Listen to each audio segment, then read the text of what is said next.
Question number 3. This is going to be one that deals with our formula y equals mx plus b.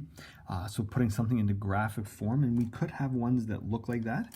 And I'm going to actually be changing a little bit of this one here. So number 3 says, for a service call, an electrician charges an initial fee of $80 plus $50 for each hour that she works.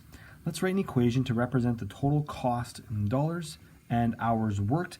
And again, I'm just going to adjust these a little bit, and I'm going to get rid of the mandatory C and T based on our variables, because I want to use X and Y as that's just something that I always want to do. So X and Y, let's define our variables.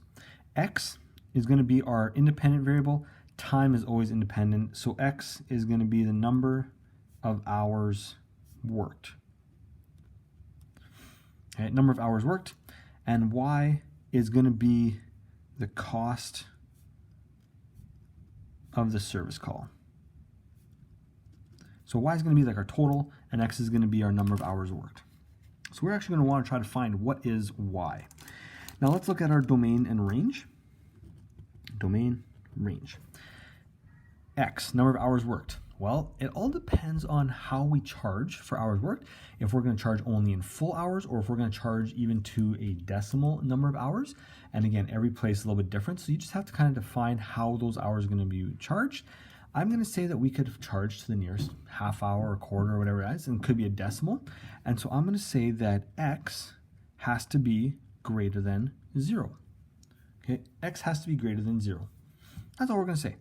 It could be a decimal, but it can't be negative, so it just has to be greater than 0. And our cost could also be a decimal, okay, depending on how many hours have been worked. And so our Y also has to be greater than 0. And that's going to be our restrictions. Now, technically, I guess it could be equal to 0, but there's no point in going for a service call where you're actually not going to get paid. So you might as well always make them greater than 0. Now, this is going to be an equation, okay? And it's going to be an equation. Number 1, it said so here. And number 2 is because we're finding an exact value. We're finding how much she's going to charge. She's not going to charge an approximate amount. Okay, she's going to charge an exact amount to that person. So we want to find what is our cost equal to. What's our total cost going to be? How many dollars is it going to be? Oh, and sorry, we could actually put that in here. Cost of the service call is going to be in dollars. Okay, so we're going to put dollars there.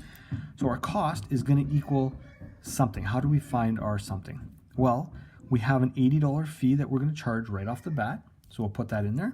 And then we're going to add our hourly fee. So we're going to add that $50 multiplied by the number of hours that we've worked.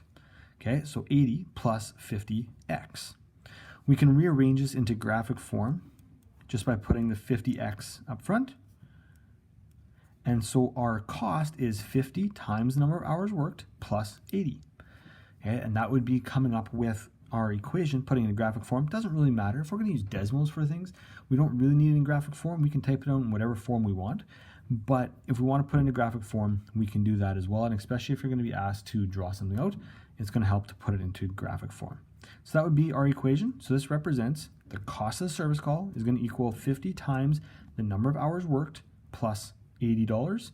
And our answer is going to be in dollars.